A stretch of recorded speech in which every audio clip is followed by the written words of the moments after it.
ITI study centre में आप सभी का स्वागत है। नमस्कार, मेरा नाम अमरेश है और हम लोग इस वीडियो में वेल्डिंग के बारे में जानेंगे। इस वीडियो के अंतर्गत हम लोग वेल्डिंग के प्रकार, वेल्डिंग टूल्स, वेल्डिंग के जोड़ आदि जानकारी प्राप्त करेंगे। अगर आपको हमारे द्वारा दी गई जानकारी अच्छी लगती है तो हमारा चैनल सब्सक्राइब कीजिए, हमारे वीडियोज़ लाइक व शेयर कीजिए। आइए अब हम शुरू करते हैं। सबसे पहले हम लोग जानेंगे कि वेल्डिंग क्या है। वेल्डिंग पार्टों को अस्थायी रूप से जोड़ने की प्रक्रिया है, यानी कि वेल्डिंग के द्वारा जो हमें जोड़ प्राप्त होता है वो परमानेंट टाइप का जोड़ प्राप्त होता है। वेल्डिंग में उचित ताप पर, यानी कि जिस जॉब की हमें वेल्डिंग करनी है उस जॉब को एक निश्चित तापमान तक गर्म करते हैं। उसके बाद दाब या बिना दाब के धातुओं को फिलर रॉड या उसके बिना जोड़ने की एक प्रक्रिया है, उसे हम वेल्डिंग कहते हैं। वेल्डिंग के प्रकार, वेल्डिंग को मुख्यतः दो भागों में फ्यूजन और नॉन फ्यूजन में बांटा गया है। फ्यूजन का मतलब यह है जब धातु को हम गर्म करते हैं तो पिघल जाती है, उस चीज को हम फ्यूज हो जाना बोलते हैं। फ्यूजन का मतलब होता है नॉन प्रेशर वेल्डिंग, क्योंकि वो गल गया है उसको जोड़ने के लिए हमें प्रेशर की आवश्यकता नहीं पड़ती है, इसलिए हम कह सकते हैं एक वेल्डिंग को प्रेशर और नॉन प्रेशर में बांटा गया है। इसके बाद फ्यूजन वेल्डिंग को गैस वेल्डिंग, आर्क वेल्डिंग और केमिकल वेल्डिंग में बांटा गया है, जबकि नॉन फ्यूजन को solid state welding, resistance welding और ब्रेजिंग में बांटा गया है। इन वेल्डिंग्स के बारे में आगे हम ITI सिलेबस के हिसाब से पढ़ेंगे। वेल्डिंग के प्रकार के बारे में अब हम डिटेल से जानते हैं। पहला है जोड़ के आधार पर वेल्डिंग कौन कौन से प्रकार की होती हैं। ऑटोजीनियस वेल्डिंग और हेट्रोजीनियस वेल्डिंग। ऑटोजीनियस वेल्डिंग समान धातुओं की समान धातु की फिलर रॉड से जोड़ने की जो वेल्डिंग होती है उसे हम ऑटोजीनियस वेल्डिंग कहते हैं। कहने का मतलब यह है जैसे माइल्ड स्टील की कोई प्लेट है, उनको आपस में हम जोड़ रहे हैं, उसमें अगर हम माइल्ड स्टील की ही फिलर रॉड का प्रयोग करें तो इस तरह की वेल्डिंग जो है ऑटोजीनियस वेल्डिंग कहलाएगी। हेट्रोजीनियस वेल्डिंग, इसमें दो अलग अलग धातुओं को जोड़ा जाता है। इसमें जो हम फिलर रॉड का प्रयोग करेंगे उसका गलनांक जोड़ी जाने वाली धातु के गलनांक से कम होता है। दबाव के आधार पर वेल्डिंग के प्रकार, पहला प्रकार है फ्यूजन या नॉन प्रेशर वेल्डिंग। इसमें आर्क वेल्डिंग है, गैस वेल्डिंग है और थर्मिट वेल्डिंग है। दूसरा है नॉन फ्यूजन या प्रेशर वेल्डिंग, इसमें है फोर्ज वेल्डिंग और रेजिस्टेंस वेल्डिंग। सबसे पहले हम लोग फ्यूजन वेल्डिंग के बारे में जानते हैं। फ्यूजन वेल्डिंग प्रक्रिया के अंतर्गत धातु के किनारों को गलनांक तक गर्म किया जाता है, यानी कि जिन भी धातुओं की हमें वेल्डिंग करनी है, जिस स्थान पे वेल्डिंग करनी है उन जगहों को उनके गलनांक तक गर्म करते हैं। उसके बाद जोड़ को हम फिलर रॉड द्वारा भरते हैं। ऑक्सी एसिटिलीन या इलेक्ट्रिक आर्क वेल्डिंग का प्रयोग फ्यूजन वेल्डिंग के अंतर्गत किया जाता है। अब जो आर्क वेल्डिंग होती है हमारी, उसमें जोड़ी जाने वाली धातु के किनारों को AC या DC जो है सप्लाई देके पिघलाया जाता है। इसमें जो तापमान आता है वो आता है 3000 से 4000 डिग्री सेल्सियस तक। आप यहाँ पे चित्र में आर्क वेल्डिंग देख सकते हैं। हमारे पास एक जो है वेल्डिंग ट्रांसफार्मर होता है, ट्रांसफार्मर से एक जो है हमारी सप्लाई जाती है, हमारा इलेक्ट्रोड होल्डर होता है वहां पे, और यहाँ पे आप देख सकते हैं हम जो है जॉब को जोड़ रहे हैं। गैस वेल्डिंग में ज्यादातर हम लोग ऑक्सीजन और एसिटिलीन यानी कि ऑक्सी एसिटिलीन गैस वेल्डिंग का प्रयोग करते हैं। इसमें एसिटिलीन जलने का व ऑक्सीजन जलाने का कार्य करती है, यानी कि एसिटिलीन हमारा फ्यूल है और ऑक्सीजन द्वारा उसको जलाया जाता है। इस प्रक्रिया में गैस द्वारा ज्वाला बनाई जाती है जो कि धातु की सतह को गर्म करके उसको पिघलाने का कार्य करती है। इसमें 3 तरह की जो है ज्वाला बनती है, उदासीन, कार्बोराइजिंग व ऑक्सीडाइजिंग ज्वाला। इसके बारे में हम लोग आगे डिटेल में पढ़ेंगे। गैस वेल्डिंग 2 तरह से होती है, एक होती है लो प्रेशर गैस वेल्डिंग और एक होती है high pressure gas welding. Low pressure gas welding हमारा छोटे मोटे कार्यों के लिए प्रयोग किया जाता है, जबकि हाई प्रेशर गैस वेल्डिंग हमारी मास प्रोडक्शन यानी कि जहां पे बहु उत्पादन प्रक्रिया अपनाते हैं वहां पे प्रयोग करते हैं। फ्यूजन वेल्डिंग का अगला प्रकार है थर्मिट वेल्डिंग। थर्मिट वेल्डिंग में जॉब को ताप प्रदान करने के लिए थर्मिट पाउडर का प्रयोग किया जाता है, क्योंकि वेल्डिंग में हमारा सबसे मेन ऑब्जेक्टिव होता है जो फ्यूजन टाइप की वेल्डिंग होती है उसमें धातु के किनारों को पिघलाना होता है, उसके बाद उनको जो है पिघलाने के बाद जोड़ना होता है। तो इसमें जॉब को पिघलाने के लिए थर्मिट पाउडर एक प्रयोग करते हैं। जॉब पे हम थर्मिट पाउडर लगा देते हैं, उसके बाद उसको स्पार्क देकर जला देते हैं, जिसकी वजह से वहां पे बहुत ज्यादा तापमान उत्पन्न होता है और धातु हमारी पिघल जाती है। थर्मिट पाउडर के रूप में हम लोग एल्युमिनियम व आयरन ऑक्साइड का प्रयोग करते हैं। इसमें जो थर्मिट पाउडर का गलनांक होता है वो लोहे के गलनांक से दुगना जो है हमें यहाँ पे ताप प्राप्त होता है। थर्मिट वेल्डिंग का प्रयोग हम लोग बड़े मशीन पार्ट्स, गियर व रेलवे आदि में करते हैं। आप यहाँ पे चित्र में थर्मिट वेल्डिंग प्रोसेस देख सकते हैं। हमें जो है यहाँ पे मान लीजिए दो पार्टों को जोड़ना है, तो उनको जो है हम यहाँ पे थर्मिट पाउडर देख सकते हैं आप उसके द्वारा भर रहे हैं, और यहाँ पे जब जो है हमारा थर्मिट पाउडर हम प्रयोग करेंगे तो वहां पे इस तरह धातु पिघल के आपस में जुड़ जाती है। नॉन फ्यूजन प्रेशर वेल्डिंग, इसमें जोड़े जाने वाले पार्ट को फोर्ज वाली भट्ठी में गर्म किया जाता है, उसके बाद गर्म सिरों को हैमर से चोट मारकर जोड़ दिया जाता है। इस प्रक्रिया द्वारा माइल्ड स्टील, रॉट आयरन आदि की वेल्डिंग की जाती है। फोर्ज वेल्डिंग तीन तरह से होती है, रोल वेल्डिंग, डाई वेल्डिंग और हैमर वेल्डिंग। यानी कि इसमें जो है वेल्डिंग करने के लिए हमें किसी इंस्ट्रूमेंट की जरूरत नहीं पड़ती है, सिर्फ इसमें जोड़े जाने वाले पार्टों को जो है हम गर्म करते हैं। उसके बाद जैसा कि आप यहाँ चित्र में देख सकते हैं, यहाँ पे एक पार्ट हमारा ये है, ये पहला पार्ट है, ये हमारा दूसरा पार्ट है। इन दोनों पार्टों को गर्म किया गया है। उसके बाद यहाँ पे तीर का निशान जो बना हुआ है, इसका मतलब ये है दोनों पार्टों को आपस में पास लाया जाता है, उसके बाद हैमरिंग के द्वारा इनको जोड़ दिया जाता है। इस प्रक्रिया को हम लोग नॉन फ्यूजन या प्रेशर वेल्डिंग कहते हैं। वेल्डिंग प्रक्रिया में कौन कौन से टूल हम प्रयोग करते हैं, जैसे हमारा स्टील रूल है, इसके द्वारा हम जॉब को नापते हैं। स्टील टेप जो है, इसके द्वारा लंबी जॉब को नापते हैं। ट्राई स्क्वायर, जॉब को जो है समकोण में यानी कि चारों तरफ से स्क्वायर में सेट करने के लिए। फाइल का प्रयोग जॉब को साफ करने के लिए या किसी किनारे को घिसने के लिए करते हैं। छेनी का प्रयोग धात के ऊपर जो स्पैटर लगे होते हैं उनको हटाने के लिए या कई बार उसकी सफाई आदि में करते हैं। स्क्राइबर का प्रयोग जहां पे हमें वेल्डिंग करनी है वहां पे निशान लगाना होता है, उसके लिए हम स्क्राइबर का प्रयोग करते हैं। डॉट पंच का प्रयोग हम लोग जो निशान लगाए हैं उसको गाढ़ा करने के लिए। हैमर का प्रयोग हैमरिंग करने के लिए करते हैं। डिवाइडर, वहां पे कोई निशान लगाना है, सर्किल आर्क कुछ बनाना है, उसका प्रयोग करते हैं। टोंग्स यानी कि संडासी, इसका प्रयोग हम लोग करते हैं गर्म जॉब को एक जगह से दूसरी जगह रखने के लिए। और हैक्सा का प्रयोग हम लोग काटने के लिए करते हैं। इन टूल के बारे में डिटेल में मैं पहले ही बना चुका हूं वीडियोस, तो आप वहां से जाके इनको देख सकते हैं। वेल्डिंग टूल्स में आगे है चिपिंग हैमर। यहाँ पे चित्र में आप चिपिंग हैमर देख सकते हैं। चिपिंग हैमर का प्रयोग होता है वेल्डिंग सतह से स्लैग को हटाता है। इसके सिरे जो है ये जो है नोकदार व तेज होते हैं। यह जो है मीडियम कार्बन स्टील का बना होता है। अगला टूल है वायर ब्रश। ये चित्र में आप देख सकते हैं, ये वायर ब्रश है।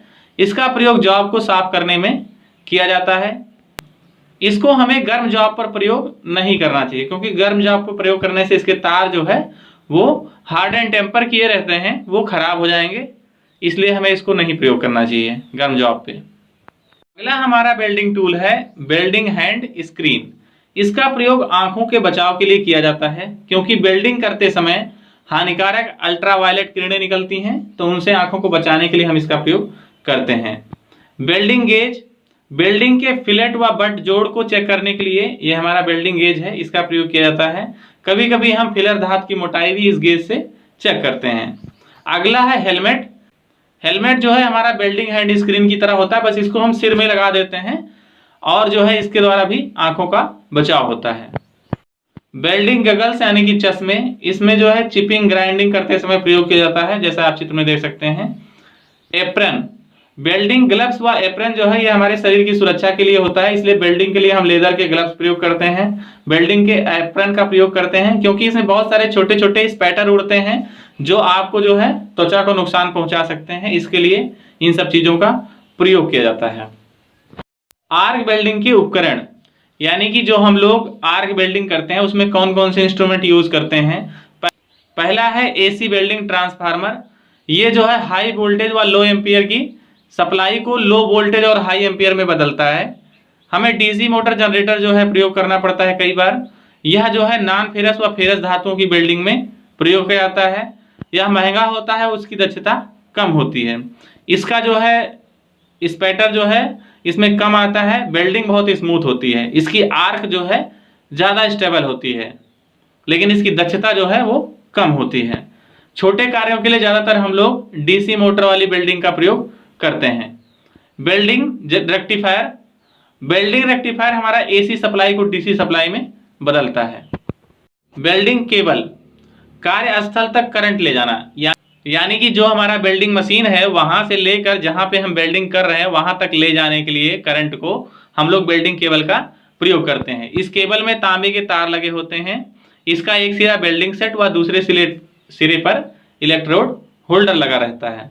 अर्थ क्लैंप, अर्थ क्लैंप तांबे या तांबे के एलॉय के बने होते हैं। यह जो है वेल्डिंग टेबल के साथ जुड़ा रहता है। इसको हम जो है वेल्डिंग टेबल में लगा देते हैं जहां पे हम वेल्डिंग कर रहे हैं, जिससे हमारा जो है ये अर्थ हो जाता है। इलेक्ट्रोड होल्डर, यह भी देखने में इसी तरह होता है। इसके द्वारा हम फिलर रॉड यानी कि वेल्डिंग रॉड को पकड़ते हैं। वेल्डिंग टेबल, वेल्डिंग को आसानी से करने के लिए हम वेल्डिंग टेबल का प्रयोग करते हैं। आप यहाँ चित्र में देख सकते हैं, यह लोहे की बनी होती है। वेल्डिंग बूथ, वेल्डिंग करने का छोटा सा कमरा होता है, जैसा कि आप यहाँ देख सकते हैं। इसके अंदर हम वेल्डिंग टेबल रख के अपना वेल्डिंग कर सकते हैं। वेल्डिंग बूथ की आवश्यकता इसलिए पड़ती है ताकि जो है आंखों को आग की तेज व हानिकारक रोशनी से बचाया जा सके। इसके अलावा इसके अंदर ही वो रोशनी रहे, बाहर के लोगों को दिक्कत ना हो। Welding rod holder, welding rod को रखने के लिए हम लोग रॉड होल्डर का प्रयोग करते हैं। अगला है इलेक्ट्रोड, वेल्डिंग करने के लिए फिलर रॉड के रूप में हम लोग इलेक्ट्रोड का प्रयोग करते हैं। यह जो है गोल आकार का होता है। इसमें जो है इसकी बॉडी पर फ्लक्स की कोटिंग रहती है। आप यहाँ पे देख सकते हैं, ये जो है हमारा नॉर्मल जो है इसका डायमीटर है और इसके ऊपर यहाँ पे इधर बीच में फ्लक्स लगा हुआ है। लंबाई में यह 250, 300, 350 और 450 mm मोटा जो है मिलता है। इलेक्ट्रोड को जो है कितनी दूरी पर रखना चाहिए, इसके बारे में एक सवाल आता है। तो जितना इसका व्यास होता है, कोर डायमीटर का जो व्यास होता है, उतना जो है हम उससे वेल्डिंग करते समय जॉब से दूर रखते हैं। इलेक्ट्रोड का साइज जो है कोर वायर के व्यास से लिया जाता है। वेल्डिंग जोड़, यानी कि वेल्डिंग के जोड़ कौन कौन से प्रकार के होते हैं? ये होते हैं lap joint, butt joint, T joint, corner joint और एज जॉइंट। बट जॉइंट यानी कि दो पार्टों को बगल बगल रख के जोड़ना। लैप जॉइंट दोनों को ऊपर नीचे रख के जोड़ना। टी जॉइंट यानी कि टी आकार में जोड़ना। कॉर्नर जॉइंट यानी कि दोनों को कॉर्नर में रख के जोड़ना। और हमारा एज जॉइंट यानी कि इनके सिरों को जोड़ना। इस तरह के ये हमारे वेल्डिंग जॉइंट्स होते हैं। ऑक्सी एस्टिलीन गैस वेल्डिंग, इसके बारे में हम लोग डिटेल में जानते हैं। तो ऑक्सी एस्टिलीन वेल्डिंग जो है ज्यादातर प्रयोग होने वाली गैस वेल्डिंग होती है। इसमें ऑक्सीजन व एस्टिलीन को ब्लो पाइप में प्रवाहित करके नोजल से लौ जो है जलाई जाती है। लौ के जलाने के लिए हम लोग चिंगारी का प्रयोग करते हैं। यहाँ चित्र में आप लोग ऑक्सी एस्टिलीन गैस वेल्डिंग के बारे में देख सकते हैं। यहाँ पे आप दो सिलेंडर देख सकते हैं, एक काले रंग का है, एक मैरून रंग का है। काले रंग का सिलेंडर ऑक्सीजन का होता है, जबकि मैरून रंग का जो सिलेंडर है वो एस्टिलीन गैस के लिए प्रयोग किया जाता है। यहाँ पे इसके ऊपर रेगुलेटर लगे होते हैं जो है सिलेंडर के अंदर भरी गई गैसों का प्रेशर बताते हैं, दाब बताते हैं। यहाँ पे आप देख सकते हैं एक फ्लेम दिख रही है, ये हमारा जो है टॉर्च है। यानी कि यहाँ से ऑक्सीजन गैस की एक पाइप आती है और एस्टिलीन गैस की एक पाइप आती है, दोनों को यहाँ पे मिक्स किया जाता है। उसके बाद उन गैसों को यहाँ पे फ्लेम बना के हम प्रयोग करते हैं। वेल्डिंग के उपकरण, यानी कि गैस वेल्डिंग जो हमने अभी पढ़ी है ऑक्सी एस्टिलीन गैस वेल्डिंग, उसमें कौन कौन से उपकरण प्रयोग किया जाता है? पहला है एस्टिलीन सिलेंडर। यह जो है मैरून रंग का होता है और एलॉय स्टील का बना होता है। ये हमारा एस्टिलीन का सिलेंडर है। वाल्व पर इसमें लेफ्ट हैंड थ्रेड कटे होते हैं, यानी कि इसके ऊपर जो वाल्व लगा रहता है सिलेंडर को खोलने के लिए, उसमें जो है लेफ्ट हैंड थ्रेड बना होता है। सामान्यतः इसमें 15 kg प्रति सेंटीमीटर स्क्वायर दाब पर जो है गैस जो है भरी रहती है। अगला है ऑक्सीजन सिलेंडर। यह भी एलॉय स्टील का बना होता है। यह काले रंग का सिलेंडर होता है। ये वाला हमारा ऑक्सीजन सिलेंडर है। इसके वॉल पर राइट हैंड थ्रेड होते हैं। इसकी गैस भरण क्षमता 7 मीटर क्यूब होती है। इसमें जो दाब रखा जाता है गैस का वो है 120 से 150 kg पर centimetre square. Oxygen gas regulator, यह काले रंग का रेगुलेटर होता है। इसका कार्य होता है सिलेंडर के गैस दाब को आवश्यकता अनुसार कम करके ब्लो पाइप में भेजना। इसी तरह एस्टिलीन गैस के ऊपर रेगुलेटर लगा रहता है। यह जो है मैरून रंग का होता है।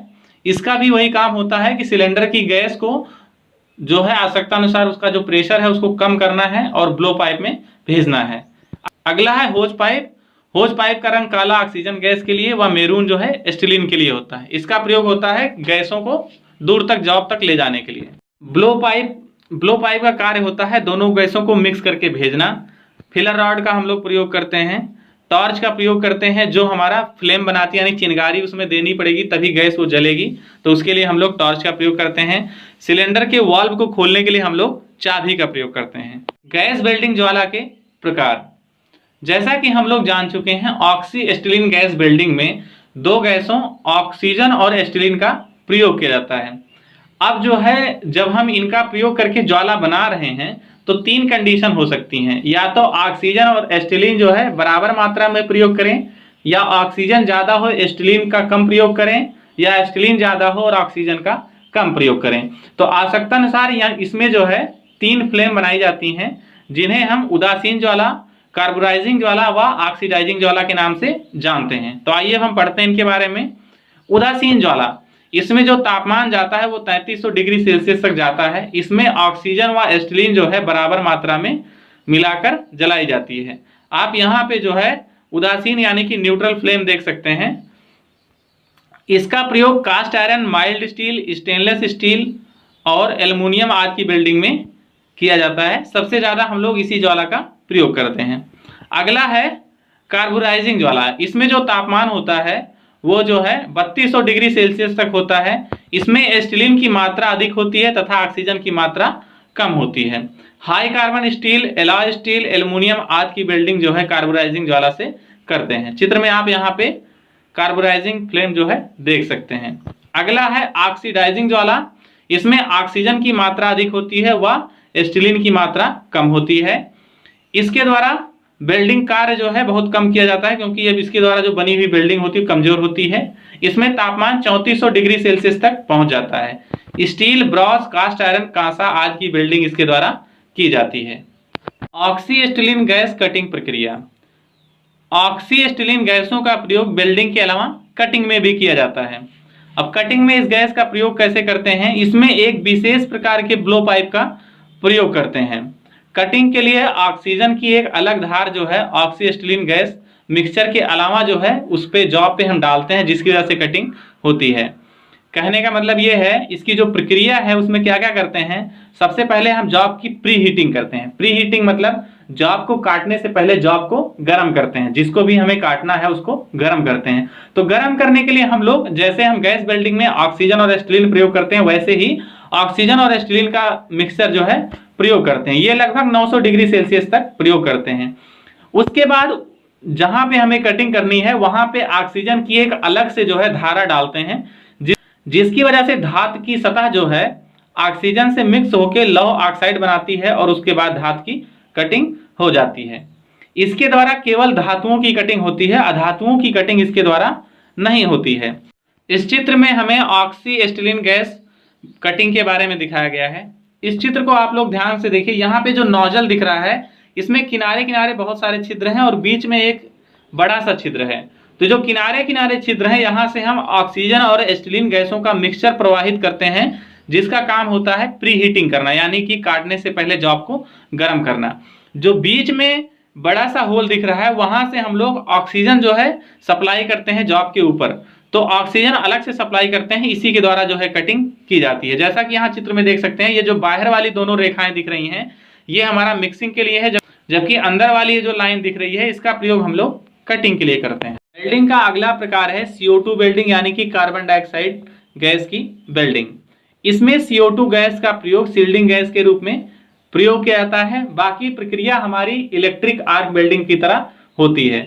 इसमें एक DC पावर सोर्स और एक वायर फीडर होता है, जबकि शील्डिंग गैस के रूप में हम लोग CO2 का प्रयोग करते हैं। CO2 वेल्डिंग आप यहाँ चित्र में एक देख सकते हैं। आप यहाँ पे ध्यान से देखिए तो आपको पता लगेगा कि यहाँ पे जो नोजल होता है वो कुछ इस तरह होता है, यानी कि इसके अंदर पूरा CO2 आता है इसके अंदर, और यहाँ पे एक पतला तार आता है। ये तार हमारा जो है वेल्डिंग करता है और इसके दोनों तरफ यहाँ पे CO2 गैस रहता है। जब CO2 गैस जो है इसके दोनों तरफ रहता है तो वो उसकी शील्डिंग कर देता है, यानी कि जहाँ वेल्डिंग हो रही होती है उसके दोनों तरफ CO2 गैस की सप्लाई लगातार आती रहती है, जिसकी वजह से वह बाहरी इन्वायरमेंट से जो है जो प्रभाव पड़ता है हमारा वेल्डिंग पे उससे बच जाता है। अब वायर जो है किस स्पीड से निकलेगा इसके लिए भी मशीन में सेटिंग होती है, हम लोग कर देते हैं। तो ये हमारा CO2 वेल्डिंग होती है। CO2 वेल्डिंग एक तरह से जैसे मिग वेल्डिंग होता है, मैग वेल्डिंग होता है, उसी तरह का वेल्डिंग होता है, बस उसमें CO2 का प्रयोग करते हैं, जबकि मिग वेल्डिंग में CO2 के अलावा आर्गन गैसों का प्रयोग किया जाता है। ITI स्टडी सेंटर की वीडियोस देखने के लिए धन्यवाद। अगर आपको हमारे द्वारा दी गई जानकारी अच्छी लगती है तो हमारा चैनल सब्सक्राइब कीजिए, हमारे वीडियोज लाइक व शेयर कीजिए। धन्यवाद।